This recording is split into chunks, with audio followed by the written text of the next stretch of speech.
நேர்களே, குன்று இருக்கும் இடமெல்லாம் குமரன் இருக்கும் இடமாக குவளையத்தோர் வழிபடட்டும் என ஞானப்பட விவகாரத்தில் கோபித்துக் கொண்டு ஆண்டி கோலத்தில் குன்றேறி நின்ற முருகப்பெருமானை சிவபெருமான் வாழ்த்தியதற்கு இணங்க இன்றும் மலையுள்ள இடங்களில் எல்லாம் மயில் வாகனன் முருகப்பெருமான் எழுந்தருளி பக்தர்களின் நலன் காத்து அருள் புரிந்து வருகிறார். மலை மீது கோவில் கொண்டு அருள் புரிவதால் தமிழ் மரபுப்படி மலையும் மலை சார்ந்த பகுதியும் குறிஞ்சி நிலம் என்று அழைக்கப்படுவது வழக்கம். அந்த வகையில் முருகன் குறிஞ்சி நில கடவுளாகவும் கொண்டாடப்படுகிறார். நீலகிரி மாவட்டம் எல்க் மலை பகுதியில் பாலதண்டாயுதபாணி சுவாமியாக எழுந்தருளி உள்ள முருகப்பெருமான் பழனிமலை முருகன் போலவே எல்க் மலை முருகனும் ஆண்டி கோலத்தில் தண்டூன்றி நின்று காட்சியளிக்கிறார். தலையில் அக்கமாலை எனப்படும் உத்ராட்ச மாலையும் அணிந்திருப்பது எல்க் முருகனின் சிறப்பு அம்சமாகும். கடல் மட்டத்தில் இருந்து 7500 அடி உயரத்தில் அமைந்துள்ளது எல்க் மலை முருகன் கோவில். ஊட்டி பேருந்து நிலையத்தில் இருந்து 2 கிலோமீட்டர் தூரத்தில் உள்ள எல்க் மலை முருகன் கோவிலுக்கு செல்ல 108 படிகள் அமைக்கப்பட்டுள்ளது. கோவில் முன்புறம் ஆறுமுகனின் அறுபடை வீடுகளை குறிக்கும் வகையில் 6 மண்டபங்கள் கட்டப்பட்டுள்ளன. மலேசிய நாட்டில் உள்ள 10 மலை முருகன் கோவில் அடிவாரத்தில் அமைக்கப்பட்டுள்ள உயர்ந்த முருகன் சிலை போன்றே எல்க் மலை முருகன் கோவில் அடிவாரத்திலும் 40 அடி உயர முருகன் சிலை அமைக்கப்பட்டுள்ளது.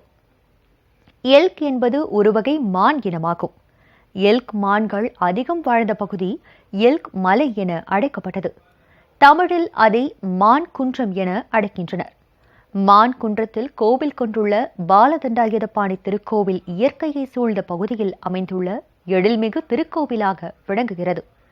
கார்த்திகை மாதம் முழுவதும் புகழ்பெற்ற முருகன் கோவில் தரிசனம் சிறப்பு நிகழ்ச்சியில் இன்று நீலகிரி மாவட்டம் ஊட்டி எல்க்மலை பாலதண்டாயுதபாணி கோவில் மகிமைகளையும் மகத்துவங்களையும் தரிசித்து அருள் பெறலாம். 6000 அடி உயரத்தில் இருக்கக்கூடிய திருக்கோவிலாகும். இது இந்து சமய அறநிலைத்துறை தமிழ்நாடு அரசினுடைய கட்டுப்பாட்டில் இயங்கக்கூடிய திருக்கோவில். இத்திருக்கோவில் சற்றேறத்தாழ கடல் மட்டத்திற்கு மேலே 6000 அடி உயரத்தில் இருக்கக்கூடிய இயற்கை அழகோடு கூடிய மலை சார்ந்த இடத்துல இருக்கக்கூடிய ஒரே திருக்கோவில். குறிஞ்சி நில கடவுளான முருகனுக்கு மலையும் மலை சார்ந்த இடத்தில் அமைந்திருப்பது மிகவும் சிறப்பான ஒரு அம்சம். இத்திருக்கோவில் திருக்கோவிலுக்கு வரக்கூடிய பக்தர்கள் நேர்த்தி கடனுக்காக திருமணத்தடை நீங்குவதற்கும், திருமணத்தடை நீங்கி திருமணமான பக்தர்கள் குழந்தை பேர் பெறுவதற்கும் திரளாக வந்திருந்து கோரிக்கைகளை செலுத்துவது இத்திருக்கோவிலின் சிறப்பு அம்சம். இத்திருக்கோவிலின் பரிவார மூர்த்திகளாக ஜலகண்டேஸ்வரி, ஜலகண்டேஸ்வரர், பத்ரகாளி, தட்சிணாமூர்த்தி, சொர்ணாகாச பைரவர், நவகிரக முதலான திருக்கோவில் சந்நிதிகள் ஒருங்கே அமைந்திருப்பது மிகவும் சிறப்பு. இத்திருக்கோவிலில் பிரதான மூர்த்தியாக பாலதண்டாயுதபாணி சுவாமி என்ற திருநாமம் கொண்டு நான் முன்னரே கூறிய ஸ்லோகத்தின்படி கல்பத்திருமம் நமதாம் கமலாருணாம் என்று சொல்லக்கூடிய அந்த ஸ்லோகத்தின் வடிவாக தலையில் அக்கமாலை என்று சொல்லக்கூடிய ருத்ராட்சம் தரித்து கையில் தண்டாயுதத்துடன் கூடிய பழனி சொரூபமாக கோவனாண்டியாக இருந்து அருள்பாலிப்பது தனி ஒரு அம்சமாகும். இத்திருக்கோவில் நீலகிரி மாவட்டத்தில் சற்றேறத்தால் முதலில் ஏற்பட்ட திருக்கோவில் என்று கூட சொல்லலாம். கர்ண பரம்பரையாக பிரிட்டிஷ் பீரியடில் இருந்து, அதாவது இங்கிலாந்து அரசாங்கம் நம்மை ஆண்ட பொழுது கூட இத்திருக்கோவில் இருந்து சிறப்பான வழிபாடுகள் நடத்தப்பட்டதாக வரலாறுகள் கூறுகின்றது. சற்றேறத்தால் அந்த நூற்றாண்டில் 19ஆம் நூற்றாண்டிலிருந்தே இத்திருக்கோவிலில் வழிபாடுகள் நடந்ததாக பெரியோர்கள் சொல்ல கேள்விப்பட்டதுண்டு. திருக்கோவில் ஏற்பட்டதை ஒரு சுவாரஸ்யமாக ஒரு அம்சமாக கூறலாம். 2 பக்தர்கள் வருடந்தோறும் பழனிக்கு பாத யாத்திரை செல்வது வழக்கமாக கொண்டிருந்தார்கள். ஒரு குறிப்பிட்ட ஆண்டிலே தாங்கள் வர முடியாது என்று பகவானிடத்தில் விண்ணப்பம் செய்த பொழுது அவர்களை வருந்த வேண்டாம், உங்களுக்கு நானே வந்து காட்சி கொடுக்கிறேன் என்று அந்த பக்தர்களுக்காக பழனியிலிருந்து இங்கே வந்து காட்சி கொடுத்ததாகத்தான் கோவில் தலவரலாறுகள் எல்லாம் கூறுகின்றன. இத்திருக்கோவிலில் தைப்பூசம், பங்குனி உத்திரம், வைகாசி விசாகம், ஆடி மாதம் அம்பாளுக்கு சண்டி யாக வழிபாடுகள் சிறப்புற நடைபெறுகிறது. தைப்பூச திருநாள் 13 நாள் உற்சவமாக சிறப்புற கொண்டாடக்கூடிய ஒரு விழா. அந்த தைப்பூச திருநாளிலே காவடி எடுத்தும் அழகு குத்தியும் திரளாக சற்று எடுத்தால் ஏராளமான பக்தர்கள் திரளாக வந்திருந்து தேர் திருவிழாவை கண்டு மகிழ்ச்சியுடன் வீடு திரும்பக்கூடிய காட்சி கண்கொள்ளா காட்சியாக இருப்பது எல்லோரும் அறிந்த ஒன்று.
உதகை நகரிலே மத்திய பகுதியிலே பேருந்து நிலையத்திலிருந்து சற்று எடுத்தால் ஒரு 2 கிலோமீட்டர் தொலைவிலே அமைந்திருக்கக்கூடியது.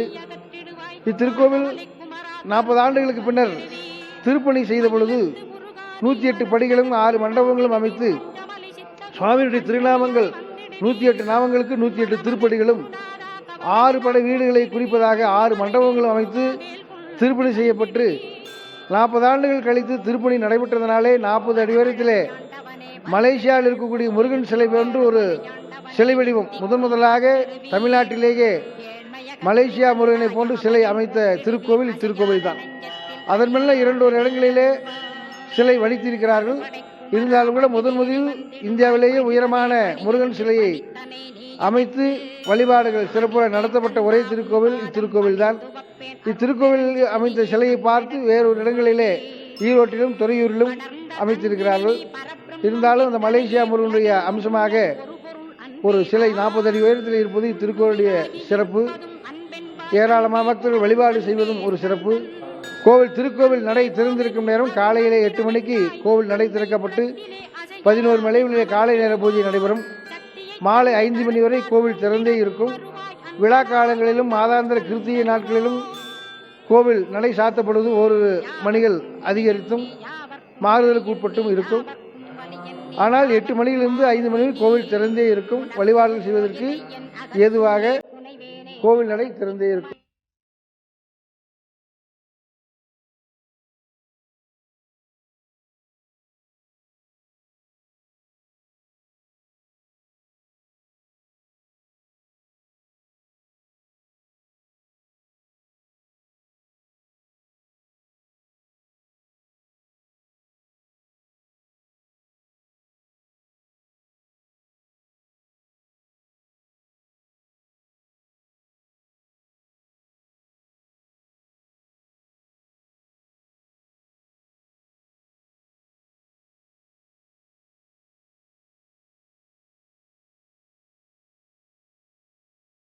குமாரகுரோ ஞான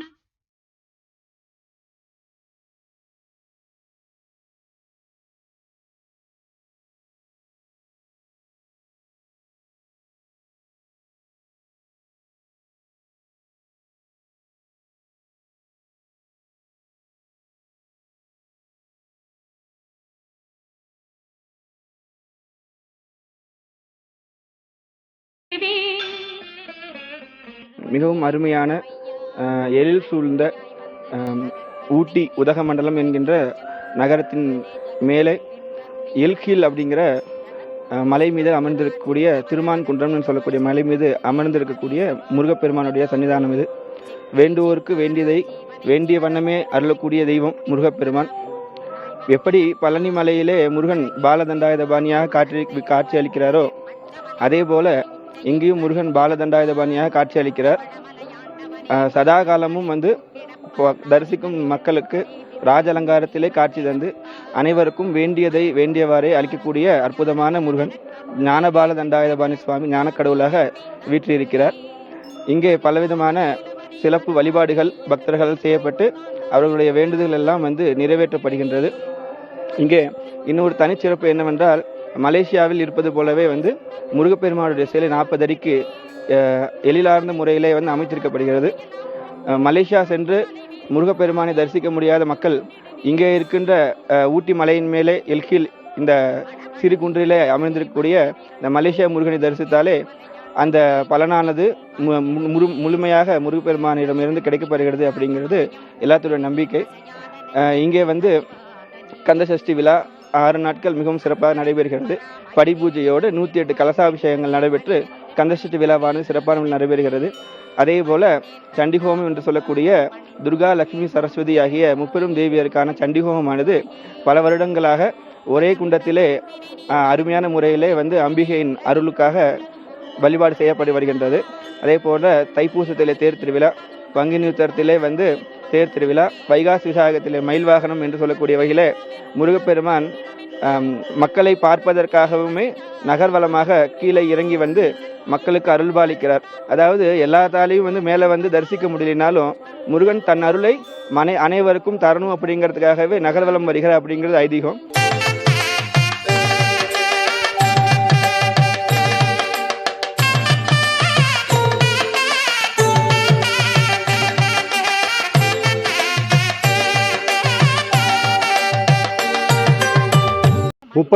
பிரிட்டிஷ் கவர்மெண்ட் இந்த 3.25 ஏக்கரா இந்த ஃபாரஸ்ட் லேண்டை கோயிலுக்கு கொடுத்துக்கிறாங்க. அப்படி இருந்தது. அதுக்கப்புறம் கும்பாபிஷேகன்றது நடக்கவே இல்லை. சும்மா அப்படியே கீட்டு கொட்டகை அப்படியே இருந்தது. நிறைய பேர் ட்ரை பண்ணாங்க. எம்என் நம்பியார் வேல் வச்சார் மேலே. இந்த முருகர் சிலை நம்ம மலேசியாவில் பார்த்தது, சரி இங்கேயும் இருக்கட்டுமேனு ஒன்று பார்த்தோம். 146 அடி வைக்கிறதுக்கு இங்கே சௌகரியம் இல்லை, ஹில் ஸ்டேஷன் வேறு. அதனால் கொஞ்சம் சுமாராக ஒரு 46 அடி வைக்கலாமேன்னு சொல்லி வச்சோம். கோயிலில் மெயின் ஜலகண்டேஸ்வரர் முருகர் ஒன்று, அதுக்கப்புறம் மாரியம்மன் ஒன்று. மாரியம்மன் பேர் தான் கோயிலே இருக்கும், ஜலகண்டேஸ்வரி அம்மன் கோயில்னு சொல்லுவாங்க. இக்காட்டில் ஜலகண்டேஸ்வரி அம்மன், ஜலகண்டேஸ்வரர், பாலதண்டாயுதபாணி இந்த 3 கோயில் வச்சுருக்காங்க.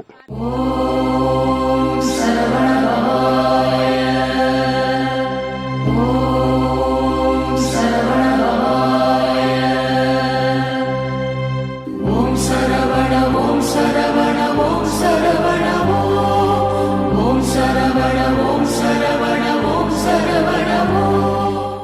தைப்பூசத்தில் நல்ல கூட்டங்கள் வரும். இங்கே எல்கியில் தேடி வரும். ரெண்டாவது கிருத்திகைக்கு ஒரு மாதிரி கூட்டங்கள் வரும். கிருத்திகை சங்கத்தில் நாங்கள் பூரா அபிஷேகம் பண்ணி பிரசாதம் எடுத்துகிட்டு போய் எல்லாத்துக்கும் கொடுக்குறோம். நான் சுமார் ஒரு 45 வருஷமாக இந்த இதில் இருக்கேன். ஜனங்க எக்கச்சக்கம் வர்றாங்க. நம்ம வணங்குறதே இந்த கோயில் அடிக்கடி வர்றோம். எல்லா நாட்கள்லையும் அது கிருத்திகை மற்ற இந்த நாட்களில் தைப்பூச நாட்களில் ரொம்ப விசேஷமாக நடக்குதுங்க. ஆயிரக்கணக்கில் ஜனம் வர்றாங்க. அத்தனை பேருக்கும் அன்னதானம் நடக்குது. நாங்கள் இன்றைக்கி பார்த்தோன்னா இங்கே அன்னதானம் இந்த அபிஷேகம் கிருத்திகை நாளுக்கு அபிஷேகம் பூஜை பண்ணலான்னு வந்தோம். அது நீலிருந்து அத்தனை குன்னூர், கோத்தகிரி, கூடலூர் எல்லா இடத்துல இருந்தோம். இந்த தைப்பூசத்துக்கு எல்லாம் வர்றாங்க. அந்த அளவுக்கு ஜனங்க வந்து இந்த முருகன் மேலே நம்பிக்கை வச்சுருக்காங்க.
கார்த்திகை மாதம் முழுவதும் புகழ்பெற்ற முருகன் கோவில் தரிசனம் சிறப்பு நிகழ்ச்சியில் இன்று ஊட்டி எல்க்மலை பாலதண்டாயுதபாணி கோவில் மகிமைகளையும் மகத்துவங்களையும் தரிசித்தோம். நாளை வேறொரு பிரசித்தி பெற்ற முருகன் கோவிலை தரிசனம் செய்வோம்.